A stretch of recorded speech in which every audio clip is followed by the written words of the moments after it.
Em 2014, eu estive de frente com a morte. Que o produto que eu tinha aplicado já fazia 5 anos, ele começou a rejeitar. Essa história foi foda. E ali... O que era o produto? Era o hidrogel. Eu tinha aplicado muitos. Eu não me lembro exatamente a quantidade, mas vamos supor assim, a Anvisa liberava 80, eu botei 500, sabe? E era um produto que fazia o que no teu corpo? Ele dava volume. Porque eu queria ser gostosona. Aí eu tomei anabolizante muito tempo, só que deu muito efeito colateral. Ficar com a voz grossa, muito pelo. E aí tu parava de treinar, tu murchava. E enchia de espinha. Eu dizia, eu quero alguma coisa rápida que fique. Aí eu apliquei o tal do hidrogel, que na época era, nossa, maravilhoso, vai absorver em 2 anos. E eu disse, é isso que eu quero. Eu paguei caríssimo para colocar. E depois de 1 ano, mais ou menos, surgiu o tal do PMMA, que é a bioplastia, que não sai. Eu disse, então, se não sai, eu vou colocar, porque daí vai ser para sempre. E aí eu coloquei os produtos. Sem nenhuma pesquisa? Nada. Imagina. Só cheira cocaína o dia inteiro. Esse tratamento estético eu acho que vai fazer mal para mim. Entendi. Seria muita loucura. Eu não queria nem estudar, Rafa, para ser alguém na vida. Imagina procurar saber se ia dar consequência de alguma coisa. Eu queria resultado rápido. E aí, aí eu peguei e coloquei o produto, gastei muita grana. 5 anos depois ele começou a infeccionar dentro do corpo. E o corpo queria expelir, queria colocar para fora aquele pus, aquela secreção que estava dentro. E aí, numa das retiradas do produto, que entrou uma bactéria e me deu sepse, que é infecção generalizada. Daí ali eu entrei em coma, eu fiquei 3 dias em coma, fiquei internada. Sou muito grata aos médicos, sou muito grata ao Hospital Conceição.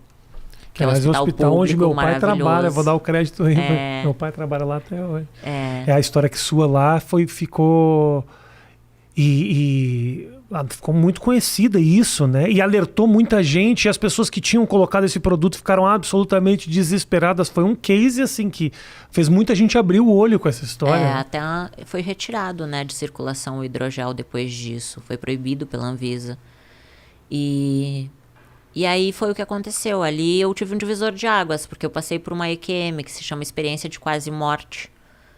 Que eu vi minha alma saindo do corpo, eu fui pro julgamento, e aí eu acreditei em Deus, sabe? E Deus me deu uma segunda chance. Não foi fácil, porque passar por aquilo, não só a parte espiritual, de você ver que existe um depois, sabe? E eu vi o espírito da morte vindo buscar minha alma. Mas sofrer tudo que eu sofri no hospital, você ter buracos gigantes na tua perna, cabia a minha mão, assim. Tu imagina pra uma pessoa extremamente vaidosa, né? Ter buracos foi muito difícil, assim, foram 25 dias na UTI, 18 cirurgias de emergência. Nossa. Então, assim, meu corpo era tudo pra mim, meu Deus era o meu corpo, né? Mas ali foi bom, porque se eu não tivesse sofrido o que eu sofri, eu não seria a pessoa que eu sou hoje, porque daí eu comecei a dar valor pra um copo de água, eu dei valor pra ir no banheiro sozinha, sabe? Você ter que usar fralda, você ficar em cima de uma cama de hospital, você depender das pessoas é muito difícil. Então, foi a pior e a melhor coisa que aconteceu. Como foi essa experiência que você falou de quase morte? O que você viu? Eu tenho muita curiosidade para isso. Você passou por uma experiência que pouquíssimas pessoas na vida passaram. Eu sou muito grata a Deus por isso, sabe, Rafa? Eu realmente estive de frente com a morte. Eu sei que é um propósito isso. Eu sei que Deus permitiu eu passar por isso para contar para as pessoas. Se as pessoas querem acreditar ou não, é entre elas e Deus depois. Mas eu lembro assim que eu tava deitada na maca do hospital. Quando eu entrei em coma, eu lembro que a minha alma descolou. E aí a minha alma, ela era igualzinho ao meu corpo, só que ela era uma fumacinha bem clarinha. Aí eu lembro que eu tentei encaixar de volta, eu não consegui. Aí eu vi minha alma assim, meu corpo, a minha alma levantou. Era igualzinho assim o meu corpo, só que eu tava nua. E ali, quando eu levantei, eu vi os enfermeiros, vi o médico. A tua consciência vai falando o que vai acontecendo, sabe? Você tá morrendo. É como se tivesse uma voz na tua mente, que é você mesmo falando, olha, está acontecendo isso. Você está morrendo, você está saindo do seu corpo. Quando eu saí, parou as dores. Porque até então eu tava sofrendo muito, tava doendo muito, tava rasgando a minha carne. E eu sabia que eu ia morrer. O sentimento de medo, assim, tava muito presente em mim. Tanto que quando a minha mãe, ela entrou comigo, eu tirei as minhas joias assim, eu disse, mãe, a senha do banco é essa, eu não vou viver. E aí eu dei pra ela as minhas joias. E aí foi assim, eu digo, sabe, Rafa, que Deus é muito misericordioso, porque eu não merecia uma segunda chance. Eu não merecia. E aí, quando eu fui pro julgamento, eu vi tudo. Do primeiro dia de vida até o último, as minhas escolhas, eu me julguei. E eu vi que eu era responsável pelas escolhas que eu tinha tomado. E existe uma consequência para isso. Hoje eu entendo que faltava Jesus. Eu estava num tribunal sendo julgada, eu tinha pecados como qualquer pessoa, escolhas erradas. Mas você sabe que a coisa mais forte assim que me marcou no julgamento foi o olhar altivo que eu tinha. Eu me achava superior às pessoas. Mesmo que eu não fosse, eu me achava, sabe? E de todos esses pecados, porque eu fiz muita coisa horrível. E eu me envergonho e me arrependo. Mas maltratar as pessoas acho que foi o pior das coisas, assim, que Deus me mostrou, sabe? E aí eu pedi perdão. Eu disse, Deus, eu acredito, me dá uma segunda chance. Deixa eu cuidar do meu filho. Que na hora eu pensei nele, sabe? Se eu morresse ali, o que seria dele? Que imagem ele teria de mim, né? Que mãe que eu fui. Uma mãe que lutou a vida inteira pra ter grana, mas cadê o amor? Cadê o carinho? Cadê a presença? Que valia mais do que o dinheiro. Então, ali, se eu morresse, eu seria uma vergonha pro meu filho, né? E ali eu pedi uma segunda chance e Deus me deu. Aí eu lembro, assim, que a minha alma voltou pro meu corpo. Quantos anos tinha o teu pequeno quando isso tudo aconteceu? Ele tava, acho que com 9, se eu não me engano. Nossa Ele Senhora. tá com 16, ele vai fazer 16 agora. Foi em 2014. A idade do meu filho hoje. E aí, Rafa, eu fico vi a me- luz de Deus. Eu fico me Eu não imaginando. vi Deus, eu vi a luz de Deus. Uma luz muito forte, um sentimento maravilhoso, assim, que é uma paz que completa dentro de você. O julgamento era um lugar muito claro, muito branquinho, silencioso, tinha muita paz e era bem branquinho, assim, tudo branquinho, sabe? Eu falo como julgamento, mas não é um julgamento tipo de ter um tribunal, mas é como se fosse só para dar uma referência, porque é difícil explicar, né, a imagem que aconteceu ali. Mas era como se eu estivesse num tribunal, onde Deus seria o juiz, Jesus não estava lá, que seria o meu advogado para me defender. E eu estava ali sendo julgada diante das minhas escolhas. Escolhas erradas. Tipo, que porcaria que eu fiz da minha vida, entende? Eu vi as vezes que eu estava tentando matar o meu corpo com droga, com a prostituição, sabe? Eu vi que eu não estava dando valor pra vida e tinha acabado. Então, quando eu pedi essa segunda chance, ele me deu. Eu voltei pro meu corpo, a minha alma encaixou de volta e eu respirei. Nisso, eles me desentubaram. Alguns minutos depois, o espírito da morte veio buscar minha alma. Eu lembro que era uma fumaça muito preta, tipo fumaça de incêndio. Ali foi um trauma pra mim, porque assim, talvez as pessoas, pra identificar isso, seria, sei lá, guardião do inferno, diabo. As pessoas podem colocar esse nome. Eu não sei exatamente o que era, mas era um espírito muito mau que estava pegando a minha alma de dentro do meu corpo, entende? E a minha mãe é evangélica, né? E ela começou a orar ali. Eu sei que foi as orações dela e a misericórdia de Deus que deixaram eu permanecer viva. Então, foi muito difícil pra mim, porque, imagina, você passa por tanta coisa na vida. Você faz escolhas erradas. Você não é nem digno de voltar. Você tá de frente com a morte, Deus deixa você voltar, você se culpa. E aí você ter que se perdoar é difícil, sabe? E você não se sente nem digno de uma segunda chance. Era assim que eu me sentia. Então, a minha mãe me levou pra igreja e ali eu entrei de cabeça, né? Porque naquele momento eu encontrei um conforto. Eu conheci Jesus de verdade. Hoje eu sei quem é Jesus. E ele me curou, sabe? Me curou da depressão, do vício da cocaína. Hoje eu não preciso mais de droga, sabe? Hoje eu tenho paz, hoje eu durmo, eu não tenho mais pesadelo como antes, sabe? Esses 6 anos foi muito bom, passei por muitas lutas, muitas decepções, mas eu te digo assim que eu agradeço até pelo que é ruim, Porque se eu não tivesse vivido tudo isso, eu acho que eu não seria a pessoa que eu sou hoje, entende? Sim. A dor me ensinou a dar valor pro meu filho, pra minha mãe, pra vida, pro ar que eu respiro, sabe? Diante, ainda mais agora, quando que a gente imaginou que ia passar por uma pandemia, né? As pessoas morrendo. Então, que nem o Paulo Gustavo agora, imagina. Novo, uma vida pela frente.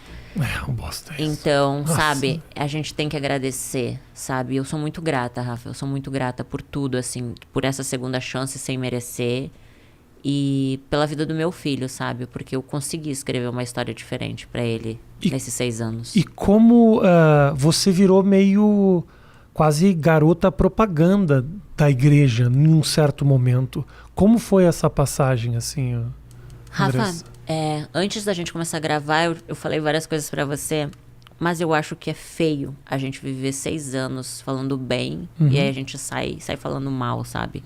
Porque eu vivi 6 anos isso. Eu fui fiel a eles. Eles não foram fiéis a mim. Eu me senti usada, sim. Descartada, sim. Tive que trabalhar o perdão, sim. Trabalho isso. Falar sobre isso é muito difícil, porque no lugar que, de uma certa forma, era pra me tirar do inferno, quase me levou ao inferno de novo.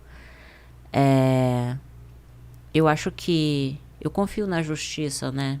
Eu digo... Deus vê tudo. Então... Ele me dando saúde, eu consigo trabalhar. Mas foi bem difícil, assim, sabe? O ano passado houve um rompimento. Passei por muitas humilhações, muitas decepções.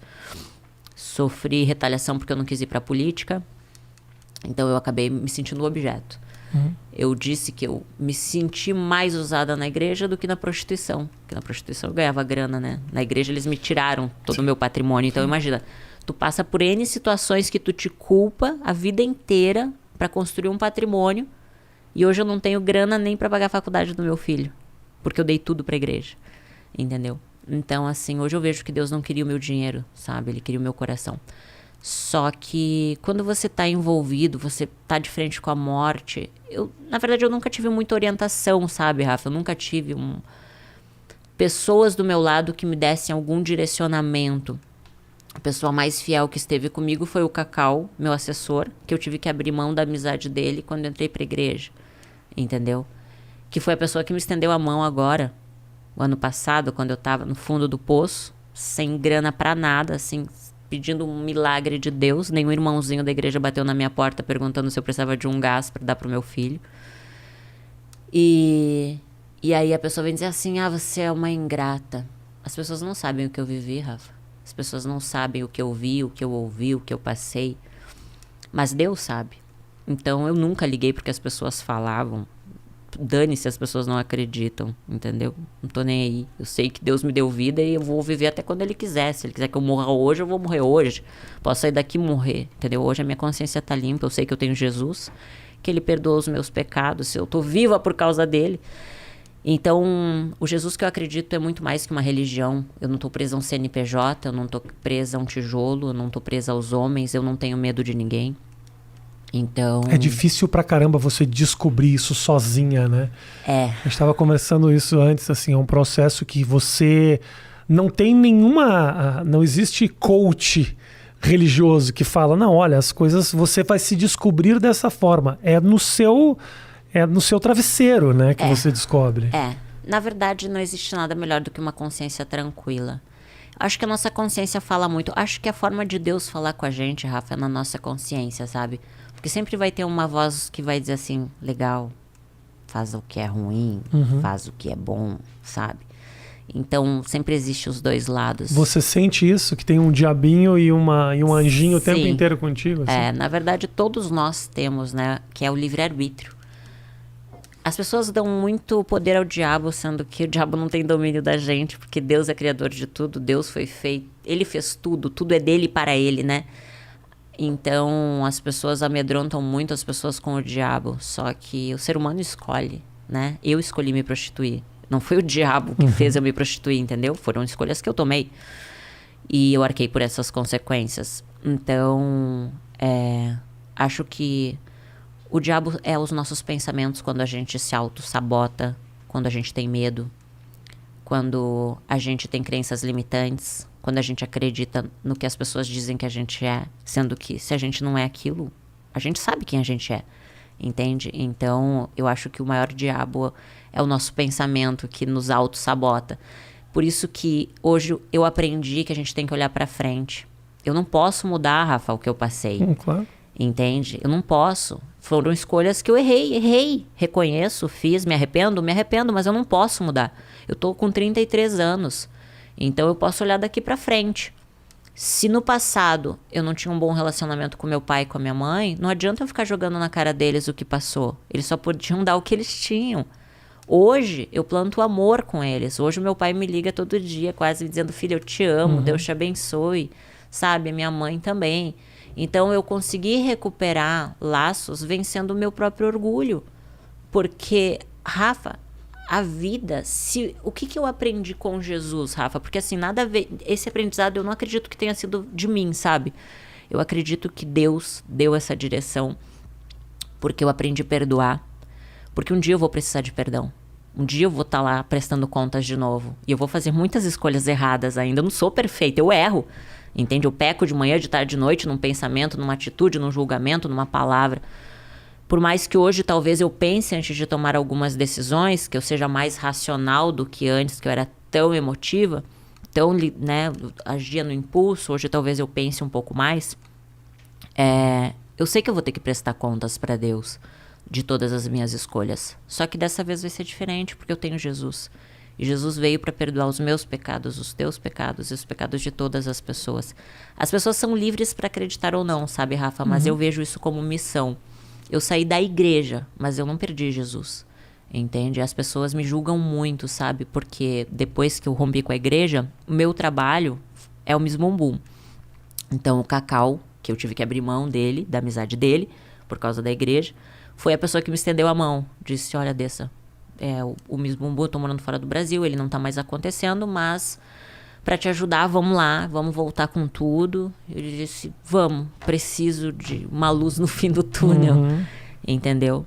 E graças a Deus por isso, porque o Miss Bumbum tá completando 10 anos, então é um presente para mim também. Imagina, eu participei há 9 anos atrás. Eu não sou mais aquela menininha de 9 anos atrás. Hoje eu não faria as mesmas escolhas que eu fiz no passado. Eu acho que nem você é a mesma pessoa de 9 anos atrás, né? E às vezes a gente comete erros e a gente não vê a proporção que isso pode tomar, o mal que pode trazer para nossa vida. Se a gente pudesse mudar, a gente mudava, mas a gente não pode. Agora, Andressa, quando você volta, o